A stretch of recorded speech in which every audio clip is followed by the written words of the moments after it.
Welcome to Dishing Up Nutrition's Ask a Nutritionist podcast brought to you by Nutritional Weight and Wellness. I'm Christy Kalinsky, a registered and licensed dietitian. We're thrilled to be celebrating 20 years on air, discussing the connection between what you eat and how you feel, while sharing practical, real-life solutions for healthier living through balanced nutrition. Thank you for your support and listening over the years. If you're enjoying the podcast you've been listening to, let us know by leaving a rating or review on Apple Podcast or Spotify. Now, let's dive into today's question from one of our Dishing Up Nutrition listeners. The question is, what can I feed my child or teen in order to make sure they're feeling happy? So when I saw this question, it really spoke to me, partially because I'm a dietitian, but also because I'm a mom. I have a 20-year-old daughter who's in college, and I have a 15-year-old son who is in high school. So personally, I get the day-to-day struggles with kids and food. I know they can cause so much friction and a lot of tension in the house, and let's admit it, it's just not fun. So I love working with kids and teens and their parents to help overcome some of these food challenges. And let's look at this. Here's where the struggle really starts. There are endless amounts of processed foods out there, otherwise known as junk food. The big food companies out there are very, very smart. They know how to make them taste really good. They put addictive chemicals in there, sugars, you name it. And what that does is it hits those pleasure centers in our brains, and it makes us want to eat them over and over again. They're also very good at being able to advertise and market these food products to attract teens and kids too to buy their foods. So you might be asking, what's my drive to want my kids to eat real foods versus these ultra processed foods like chips, cookies, muffins, candy, or soda? My drive really comes through seeing my kids' behavior change, either good or bad, when they're eating these real or processed foods. So let me give you an example. My son this past weekend had a sleepover at a friend's house. And when he came home, I asked him how it was. I asked him what he had to eat. And he shared vanilla wafers, potato chips, and donuts. So guess what? When he eats food like that, there is a flip of a switch in his personality. He's grumpier. He scowls more than he smiles. He's mumbling under his breath. He gives dirty looks. It's not very pleasant at our house. So I know when he's making better food choices that he's a much more pleasant person to be around. As a dietitian, through the years that I had my training and education, I've learned the connection between food and heart disease, food and diabetes, food and digestive problems like diarrhea and constipation. Did you ever stop to think that there's a connection between anxiety and depression and just overall moods in general, and how it ties to what you're eating? It's actually really interesting. I know that depression and anxiety is higher now than ever in teens, but I wanted to do a little more research for this podcast. And here are some statistics I found. In the National Health Interview Survey, which took place in July of 2021 to December of 2022, so this was post-COVID, 21% of kids aged 12 to 17 had some type of anxiety or depression over the past 2 weeks. And another study I found from the National Institute of Mental Health estimates that 31% of teens are struggling with some type of anxiety disorder. 31%. That's almost a third of teens out there. That's alarming.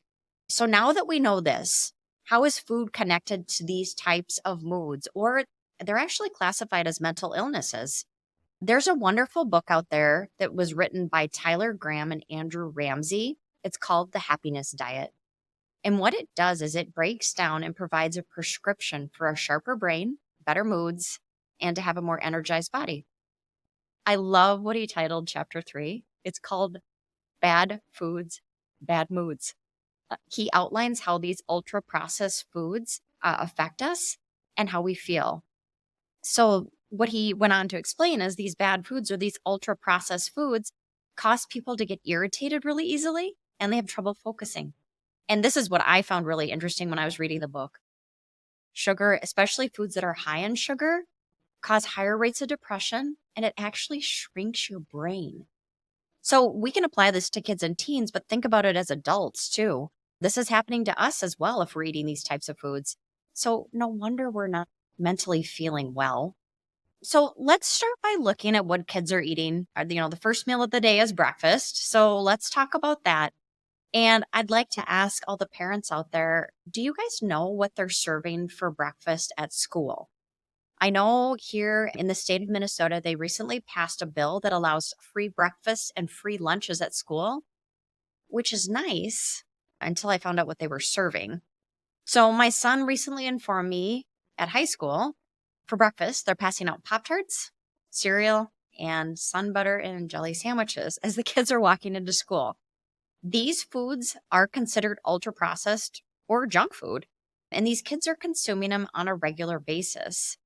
The kids like how they taste, and that's all they care about. They don't really think how it affects them down the road. So, what's going to happen though inside their bodies after they eat these types of foods? So, their blood sugar is just going to shoot up and soar. They could experience anxiety, feel hyper, they could have problems sitting still, maybe not be able to focus. And then how our body responds is our blood sugar then crashes and it can cause them to be moody. They have problems thinking clearly. They can't concentrate and they'll be tired. My son's friend, one of them, actually, he pulls asleep in school after lunch or after breakfast sometimes when he's eating these foods. So I know when my son chooses to eat these breakfast foods, even after he's eaten breakfast at home or in the car, he comes home crabbier than normal. And again, less smiling, more grumbling. And honestly, it makes sense. These ultra processed foods inflame the brain and they impair brain function. So, this book, The Happiness Diet, it also goes on to relate good foods to good moods, which create less anxiety and less depression. So, here's the thing they didn't list like the soda, sugary granola bars, Pop Tarts, coffee drinks, macaroni and cheese, cereal. They suggested real whole foods like wild caught salmon and shrimp and cherry tomatoes and watermelon and beets. You know, that's all well and good. Most of us parents know what our kids should be eating, but it's actually hard to put it into practice knowing that most kids don't always voluntarily want to eat healthy or they're just really picky. So, this is where I step in, right? What are some good brain foods you can feed your child that they'll actually eat so they have good moods and good memories? So, I'll start at my house and just share what we do. So, school starts very early for the high school kids. And then sometimes my son has before school activities that he has to be at. So we are leaving the house at 6:15 in the morning. It's quite a sight at our house. His eyes are barely open. He's kind of stumbling around the house trying to get out the door. Literally, he is not going to wake up any earlier than he absolutely has to, especially when it's that early in the morning. So his choice would be I'm going to skip breakfast so I can get more sleep.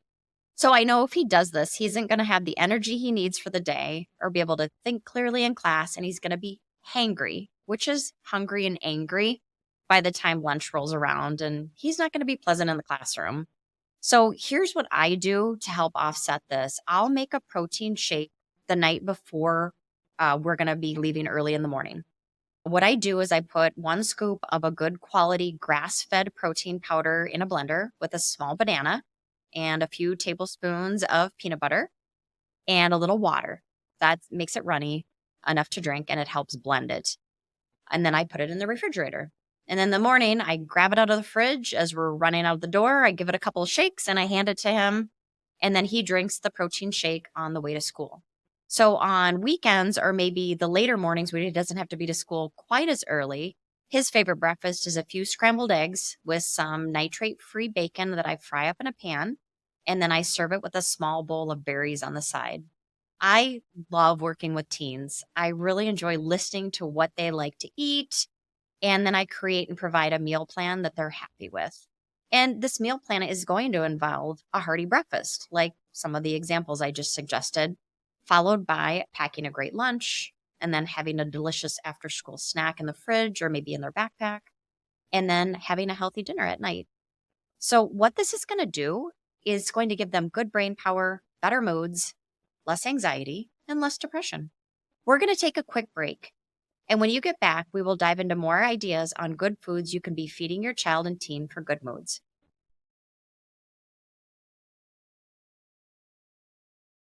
Welcome back. So let's look at our next meal of the day. That would be lunch. So, lunch foods at school are going to be just as ultra processed as the breakfast options that they're providing. I asked my son the other day what some of the kids at school were eating, and he said chicken nuggets, french fries, and cookies. And I thought, oh boy, that's probably not the best option that you can be eating at lunchtime. Again, right? Those ultra processed foods. So, a lot of the teen clients I work with, and then my son most of the time too, will pack their own lunches for school. And when I talk about packing a cold lunch, a lot of people think the typical sandwich and chips, maybe a juice box. And I would encourage you to see if your child or teen could look outside of that typical bagged lunch and maybe try some alternatives. I know a lot of my teen and kid clients get a kick out of mini versions of things. So I don't know if you've been in the produce section and noticed like the mini cucumbers, the mini bell peppers, the tiny cherry tomatoes, the mini oranges, which are also called clementines or cuties. And as a bonus, they're easy to peel, or pepitas. Those are baby pumpkin seeds. Add maybe some rotisserie chicken to that for some protein. All of that is really easy to throw in a lunch bag. The other thing that I usually suggest is making their own Lunchables instead of buying them at the store with those ultra processed things that you get in there, the meat that doesn't even look like meat, and they come with cookies and all other kinds of junk. Make your own Lunchable instead. Usually I tell them to pick some type of Italian meat they like pepperoni or salami. I'll just ask that it be nitrate free and then pair it with some organic mini cheese slices and some whole grain crackers and then add some grapes to it. There's some fun grapes out there right now. They're cotton candy grapes. I don't know if anyone's seen those, but they're green. They literally taste like cotton candy. They're a huge hit with kids and adults too. And then maybe some olives. I know my younger clients like black olives. They'll put them on their fingers and then they'll eat them off at lunchtime. They think that's so fun. Again, all this stuff is super easy to throw in a lunch bag the night before you head to school. So here's the added bonus to packing a lunch that my son mentions. He doesn't have to stand in the long lines at the cafeteria. So that gives him more time to eat and it gives him more time to talk to his friends. And it's a win for me too, because he is going to have more stable moods and a better functioning brain. So let's fast forward to after school. What does your house look like after school? I know at our house, it's a whirlwind, right? And I think most of my clients that have teens and kids say the same thing. It's just crazy busy that time of day. I know my son walks into the house complaining of being hungry. He barely greets me and he runs to the refrigerator and he's looking for something to eat. And he needs something quick, as most kids and teens do, because they've got either sports practices to go to or music lessons. A huge hit at our house are the protein balls off our website, which is weightandwellness.com. So there are 3 protein ball recipes on our website, but the peanut butter ball recipe seems to be the most popular with kids and teens. And if you have a peanut allergy in your house, you can always substitute almond butter or sun butter in replace of the peanut butter. It's 5 ingredients. That's it. You just dump it in a bowl, stir it up, and roll it into balls. You can keep the balls in the refrigerator. You can keep them in the freezer. They can even throw them in their backpack the morning of, as long as they're going to eat them right after school. What I really like about them, they have protein for their muscles, they have fat for their brains, and they have good carbs to fuel their bodies. So I always like to suggest having your kid or teen make these on the weekend. It seems like when kids get involved in the kitchen, they're learning valuable cooking skills, but they also take ownership of what they're eating and they're more likely to eat it when they've had a hand in making it. So let's look at family dinners. I know a fan favorite is the beef stir fry recipe off our website. So that one has a lot of vegetables in it. And if your kids don't like certain vegetables, then swap it out for a different one that they enjoy. For example, there's pea pods in that recipe, and that's not a favorite at our house. So instead, I use green beans. I thought this was really interesting. One of our dietitians at a meeting we had a while ago shared that her son was turning 16 and she asked him where he wanted to go out to eat to celebrate so she could make a reservation. And he actually asked to have the beef stir fry at home to celebrate his birthday instead of going out to dinner. So I honestly think that speaks volumes to how good that recipe is. And what about the chicken nuggets, right? They're either seeing them at school or they're maybe asking for them at a fast food restaurant. Did you know the average chicken nugget out there has 35 ingredients? 35. And most of them you can't even pronounce. If you try the chicken nugget recipe off our website, it has 5 ingredients, not 35. It's chicken, egg, cracker crumbs or almond flour, and a few seasonings. You literally just dip the chicken in the egg wash and then place both sides of the chicken in the cracker crumb or almond flour with the seasonings, and you cook it in the oven. It's so simple. You could serve it with a baked sweet potato and maybe some roasted broccoli for a complete meal that will disappear in a hurry.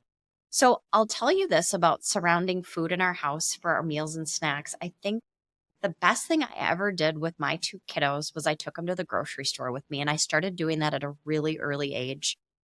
I think that they thought they were helping me carry groceries, which that was an added bonus. I actually took them because I wanted to expose them to all the different types of foods out there. And I wanted to get their input on what we should have in our house. That made them feel empowered when I gave them some control, but it also opened the door to have some discussions about what good choices were and why some choices weren't so great. Those lessons have actually made an impression, and this is how I know. So I think I mentioned my daughter's in college. When she comes home, she likes to go to the grocery store with me still at age 20. She plays a game with me. She'll pick up a food product and look at the ingredients, and she'll say, "Don't tell me, Mom. Let me figure out what's in this and if it's healthy or not." She starts listing off the things that she knows aren't good before I even get a word in. And then she puts that back on the shelf, and then she starts the challenge all over again with the different food. And she complained about having to eat healthier than her friends when she was growing up. But I think now she actually gets it. And I had this parent aha moment as she was doing this. She actually learned something. That is a valuable skill for her to have as I launch her off into the world. And I always tell my parents that I work with, your kids may not thank you now, but you're teaching them how to eat well as they grow up, leave the house, and they're on their own. And honestly, what greater gift is there than that? So if you struggle with getting your kid or teen to make healthier choices, make an appointment with us. A lot of times, kids and teens are more willing to listen to pretty much any other adult but mom and dad. I mentioned that they are a favorite group of mine to work with, and it is so rewarding to see their progress and how much better they feel with less anxiety, less depression, and happier moods when they start eating real whole foods. Thank you for listening to Dishing Up Nutrition's Ask a Nutritionist podcast. If you found this episode helpful, please be sure to leave a rating or review on your favorite podcast app so we can help even more people discover the connection between what they eat and how they feel. If you have a nutrition question you'd like us to answer, we invite you to join our private Dishing Up Nutrition Facebook community by searching Dishing Up Nutrition on Facebook. Once you're a member of our community, we invite you to join the conversation and share your questions with us. Or call 952-641-5233 to leave your question in our Dishing Up Nutrition voicemail box. If you have a question, let us know. We look forward to hearing from you.